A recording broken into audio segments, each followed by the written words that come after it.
नमस्कार, सुप्रभात। स्वागत आप सभी का सबरंग कार्यक्रम में। मित्रों, श्री कृष्ण जी पांडवों के साथ वन से गुजर रहे थे। अचानक तेज दुर्गंध आने लगे।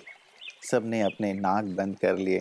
जब उधर और नजदीक गए तो उन्होंने देखा कि एक कुत्ता मरा हुआ पड़ा है। लोग जैसे तैसे अपना नाक बंद करके वहां से निकले, लेकिन श्री कृष्ण जी वहां रुक गए। पांडव वहां से आगे निकल गए थे। उन्होंने मुड़कर देखा श्री कृष्ण जी वहां खड़े कैसे हो गए हैं, इतनी दुर्गंध हो रही है।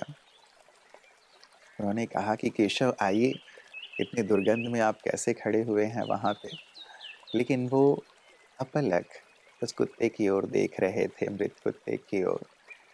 उन्होंने कहा कि मैं इसकी आंखों में देख रहा हूं, इसकी आंखें योगी की तरह बिल्कुल स्थिर हैं। कहने का भाव मित्रों कि जीवन में बातें, परिस्थितियां कैसी भी हों, वहां से हम क्या लेते हैं, क्या देखते हैं, वो बड़ा महत्व रखता है। यदि हमारा दृष्टिकोण चीजों को देखने का सही सही हो जाए, सकारात्मक हो जाए, कई बार चीजें विपरीत होती हैं। जैसे यहाँ भी दुर्गंध आ रही थी, लेकिन श्री कृष्ण जी को वो दुर्गंध नहीं भास रही थी, बल्कि वो उस चीज को देख रहे थे जो चीज उन्हें बहुत आकर्षित कर रही थी और जो प्रेरित करने वाली थी। जीवन में यदि उतार चढ़ावों में ऐसे ही हम अपने नजरिए को बहुत पॉजिटिव कर लें, सकारात्मक कर लें, तो जीवन ऊंचाई की ओर चलता चलता है। हम सफल होते चलते हैं, कहीं भी अटकते नहीं हैं। तो हम अपने नजरिए को कैसे सुंदर रखें, श्रेष्ठ रखें, आज का सब रंग इसी पर केंद्रित रहेगा। और शुरुआत कर रहे हैं सुवाक्य से।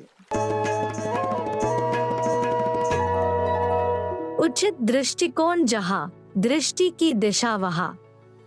दृष्टि इंसान की अंतरात्मा की एक छवि है। कहते हैं आंखें इंसान के हृदय का आईना है। इसीलिए विचारधारा जैसी, देखने का नजरिया भी वैसा। अर्थात हम जैसी सोच पोषित करेंगे, बिल्कुल वैसा ही दृश्य हम देखना पसंद करेंगे। अगर मन में सबके लिए सद्भावना है तो हम किसी की ग्लानि होते हुए कभी नहीं देखेंगे, लेकिन उसका निवारण करेंगे और परिस्थिति को सही दिशा प्रदान करेंगे। अगर हम समाज को सुधारने के इच्छुक होंगे तो अन्याय होते हुए कभी नहीं देखेंगे, लेकिन उसका घोर विरोध कर न्याय को स्थापित करेंगे। यह समझना जरूरी है कि दृष्टि के आशीर्वाद से बहुत सारे लोग वंचित हैं, लेकिन वे भी अपनी श्रेष्ठ विचार रूपी दृष्टि से महान कार्य करते हैं। तो अगर ईश्वर के दिए दृष्टि की सुंदरता को सफल बनाना है तो मन की आंखों को सही दिशा प्रदान करना पड़ेगा। मित्रों, मास्टर जी ने दो विद्यार्थियों को बुलाया और टेबल के दोनों ओर खड़ा कर दिया। एक राइट पे, एक लेफ्ट पे। बीच में एक बड़ा सा बॉल रखा हुआ था। उन्होंने राइट वाले से पूछा, बताओ इसका कलर कैसा है? उसने कहा सफेद है। लेफ्ट वाले से पूछा, बताओ इसका कलर कैसा है? उसने कहा कि ब्लैक है, काला है।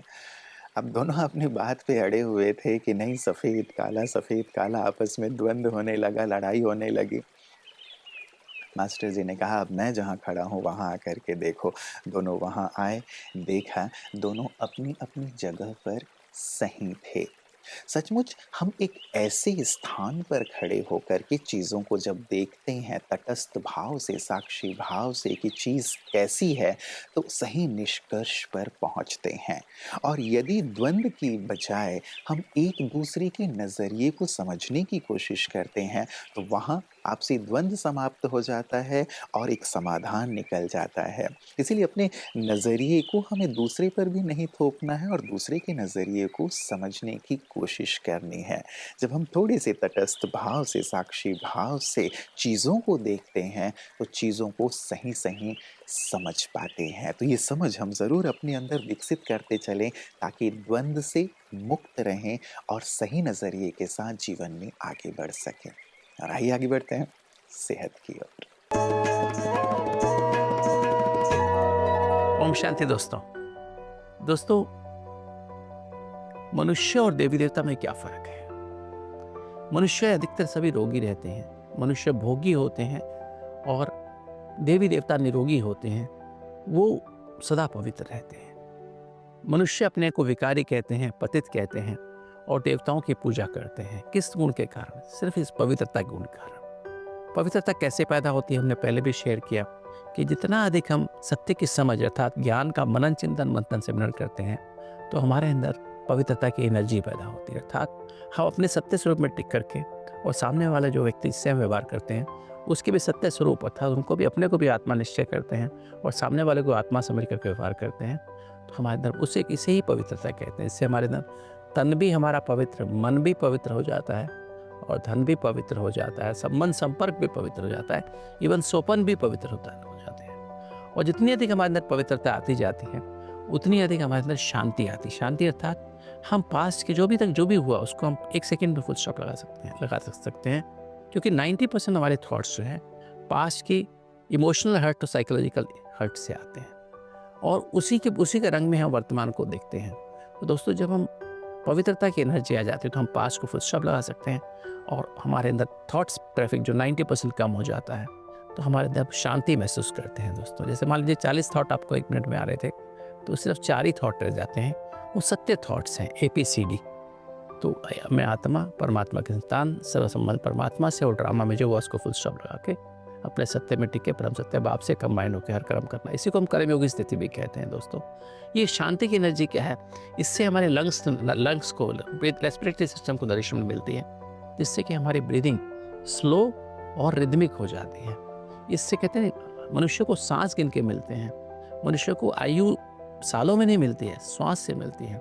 हम चाहें तो उसको हम बढ़ा सकते हैं अपने आयु को। सपोज मेरे पास 10 साल के सांस हैं तो उसको मैं चाहूँ तो अगर काम क्रोध लोभ मोह अहंकार के वश में कर्म करूँ तो मेरे सांस की स्पीड 14 पर मिनट के बजाय 20, 25, 30 पर मिनट हो जाएगी और मुझे मेरी 10 साल के सांस सिर्फ 5-6 साल में खत्म हो जाएंगे, अकाले मृत्यु हो जाएगी। और उसी के बजाय मैं अगर अपने को आत्मा समझ के परमात्मा की याद में रह के हर कर्म करूँ, शांति से हर कर्म करूँ तो मेरे श्वास की गति 8-9 पर मिनट हो जाएगी और मेरी आयु 10 की बजाय 16 साल हो जाएगी, 16 साल बढ़ जाएगी। तो दोस्तों इस तरह से हमारे योग से आयु बढ़ती है। तो दोस्तों याद रखें जितनी अधिक आप शांति का प्रयोग करेंगे, शांति में रहेंगे, उतनी आपकी आयु बढ़ती जाएगी और निरोगी बनते जाएंगे। ओम शांति। एक नायक की घटना याद आती है। उनका एक सैनिक भागा आया और उन्होंने कहा कि हम चारों तरफ से अपने शत्रु सेनाओं से घिर गए हैं, अब क्या किया जाए, अब तो हथियार डालना ही पड़ेगा, हमारी मौत निश्चित है। लेकिन वो जो नायक थे, जो लीड कर रहे थे, उन्होंने अपने सैनिकों को कहा ये तो बहुत अच्छी सी बात है कि अब हम अपने बंदूक की गोलियां चारों तरफ चला सकते हैं, चारों तरफ से हम शत्रुओं का नाश कर सकते हैं। अभी तो केवल एक ही दिशा पे हमें केंद्रित करना होता था, अब आंख बंद करो और चारों तरफ अपने बंदूक को घुमा दो ताकि जो भी शत्रु सेना है वो नष्ट हो जाए। सचमुच लोगों में उत्साह भर देता है हमारा सकारात्मक नजरिया। तो कभी भी हम घिर भी जाएं तो भी अपने उत्साह को, उमंग को कायम रखते हुए हम आगे बढ़ें। यदि हार हो भी तो ऐसी हार जिसे लोग जीतने वाले से भी कहीं ज़्यादा याद करें, जैसे इस फुटबॉल वर्ल्ड कप में सभी मेसी से ज़्यादा एम्बापे को याद कर रहे हैं। आइए चलते हैं ऐसे ही एक नायक से मिलने जिनसे हम प्रतिदिन मिलते हैं, विशिष्ट जन की बातें विशेष में।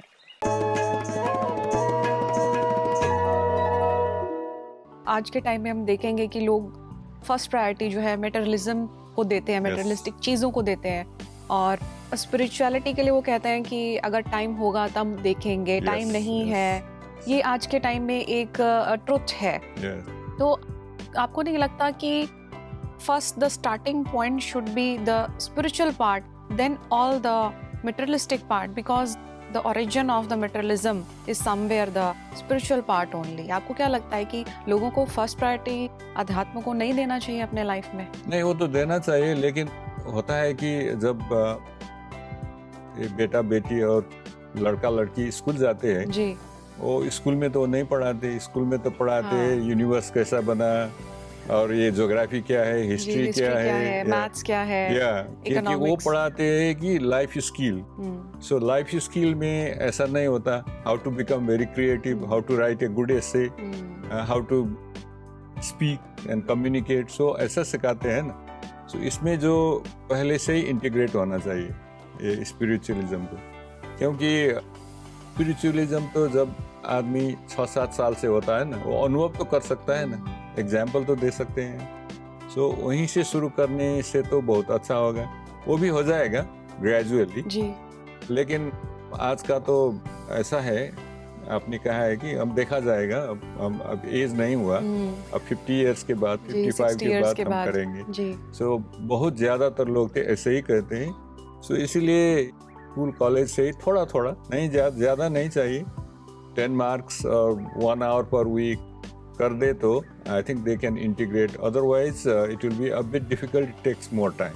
जी जी जी सर, आप अपने जो व्यूअर्स हैं जो इस प्रोग्राम को वॉच कर रहे हैं, तो आप उनको क्या एक कोई मोटिवेशनल मैसेज देना चाहेंगे? 2 चीज़ ही है। अब हमारे अपना लाइफ तो है ही, वो करना भी चाहिए सब कुछ, लेकिन उसमें थोड़ा स्पिरिचुअलिटी को लिंक कर दे तो वो लाइफ भी इजी होगा, पीसफुल होगा, और प्रॉस्पेरिटी जो हम बताते हैं, समृद्धि, लाइफ लॉन्ग का समृद्धि जो होता है, वो बहुत सस्टेनेबल हो जाता है और बहुत लाइफ अच्छा भी हो जाता है। वो हम दूसरे के एग्जाम्पल देखकर भी हम जान सकते हैं। सो इसीलिए ग्रेजुअली 1-2 चीज़ प्रत्येक हफ्ता और प्रत्येक महीना करके जाइए, दिखाते जाइए, और gradually I think you can develop your career, you can develop your सुख शांति जी, और I think that will lead you to prosperity जी। बचपन से हमें भी त्रिकोण, षटकोण, अष्टकोण के बारे में पढ़ाया गया, लेकिन दृष्टिकोण कैसा हो ये नहीं पढ़ाया गया। अब इसी हमें विकसित करना है, क्योंकि जितना ये विकसित होगा उतना ही हम विकसित होंगे, उतना ही हम शिखर की ओर चल पाएंगे, क्योंकि ये कहा जाता है your attitude determines your altitude. आप कितनी ऊंचाई तक जाएंगे ये केवल और केवल आपका एटीट्यूड निर्धारित करता है। तो क्यों ना हम अपनी दृष्टिकोण को सुंदर, श्रेष्ठ, सकारात्मक और विशाल बनाते हुए विशाल बन जाएं, शिखर पर स्थित हो जाएं, सबके लिए प्रेरणा के पुंज बन जाएं। यही हमारी आप सभी के लिए हार्दिक शुभकामनाएं हैं। अपना ख्याल रखिएगा। कल पुनः इसी वक्त आप सभी से मुलाकात होगी। नमस्कार। ओम शांति।